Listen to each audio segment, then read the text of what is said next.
The superintendent talked about the situation with Tower, and I'd like to just make one brief comment, because we're not here to cast aspersion against the hospital. You know, the hospital was bought in a process, a legitimate process, and went out of the tax base into a non-taxable status because of federal tax codes, and I think we all understand that. It's not anything that the hospital did purposely.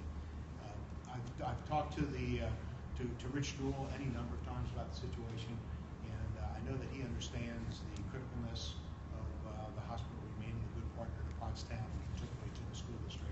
And I think we'll see some movement on that sometime in the future after some contractual issues at the hospital are finished.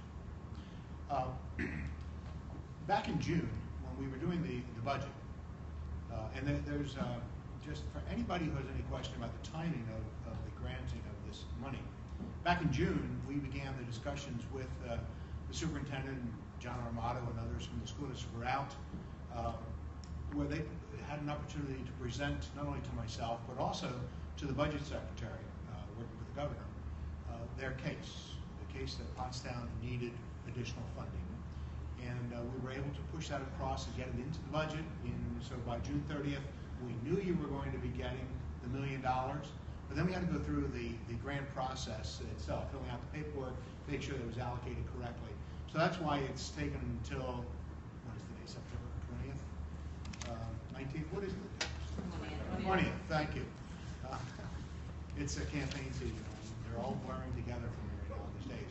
But that's why it's here in September 20th. We would have liked to have told you on June 30th, but we couldn't because the I's weren't dotted, the T's weren't crossed. It was unfortunate. So there is a real problem in Pennsylvania about the funding formula. We've had a historic funding formula that underfunded so many of the school districts like Pottstown, but particularly school districts here in the southeastern portion of Pennsylvania. And we've recognized that. It's familiar with the Greek character Sisyphus, when he's pushing the rock up the hill and every time he stops it rolls back down on him. That's how it feels sometimes in the legislature, and that's what was happening to us when we were trying to move forward with an argument to fix the funding formula, because you see, it's not an issue in many parts of the state. So we had to convince our fellow legislators that it was time to change the funding formula. We were able to effect that 3 years ago. However, the state being in the fiscal condition that we are, we don't have all the money that we need to make the flash cut. So the governor has decided we're only going to use incremental new monies to implement the new funding formula. While I understand the logic, that will take 32 years or 33 years to get us to where we need to be in parity for the funding formula. To me, that's not satisfactory. And particularly since I have school districts here in the southeast that are affected by something in the existing funding formula, the previous funding formula, called hold harmless.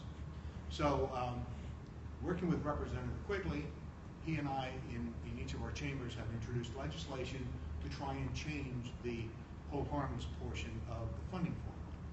We haven't been able to move that argument yet. It's, again, we're pushing that rock up the hill and it keeps coming back down at us. But you have my commitment that we will continue to fight for fixing the funding formula to where schools like Pottstown are no longer negatively affected, because we have school districts in another part of the state who are protected by this hold harmless clause in the old funding formula. It's really unfair to the citizens of this borough, to the students, to the teachers, to the faculty, to the administration here in Pottstown. We need to fix that.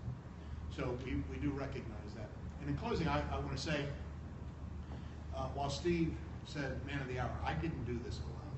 I did this with Tom Quigley and Tim Hennessy. I got it into the budget first, but without their support in the House and fighting to keep it in the funding formula, the budget, we may not have gotten it across the finish line. So this indeed was a team effort. It started with your administration making the issue known, and then coming out to Harrisburg and very credibly making the funding argument to the Secretary of the Budget. But beyond that, it was up to us to keep it in the budget, and we had to work as a team in order to make that happen. So I'm very pleased that I can continually work with Representatives Quigley and Hennessy on these kinds of issues for Pottstown. And we did similarly for the lights at the field. we will continue to do that because we understand the need here. Now, before I introduce Tom and Tim, let me just say, I've had a chance with Superintendent Sparagano and now Superintendent Rodriguez to visit your buildings and talk to staff. Impressive. It's great. You go into the buildings, they're clean. Yes, they're old buildings. It's old plant, but they look so modern. You do a great job here in Pottstown, and that motivates me more to want to help you even more. So keep up the good work here in Pottstown. We appreciate what you're doing, and I know the kids do too. So thank you very much. And with that, let me introduce representatives